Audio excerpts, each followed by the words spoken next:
এবার চলে যাচ্ছি কুমিল্লায়। সেখানে রয়েছেন আমাদের প্রতিনিধি আবু মুসা, জানবো তার কাছ থেকে কারফিউ শিথিলের খবর।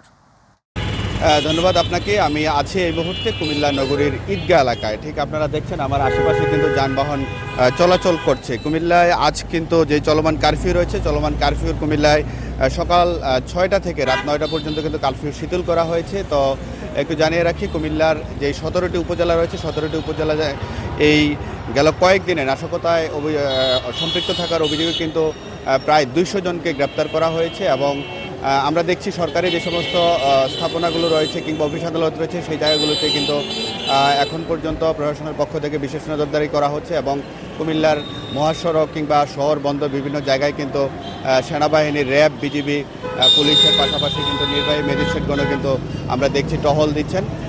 তো সাধারণ মানুষের কথা যদি বলতে চাই, সাধারণ মানুষ আসলে গেল কয়েকদিন যাবৎ যে একটি ভয় কিংবা আতঙ্ক নিয়ে চলাচল করতে হয়েছিল, কিন্তু এই অবস্থাটি আস্তে আস্তে পরিবর্তন হয়েছে।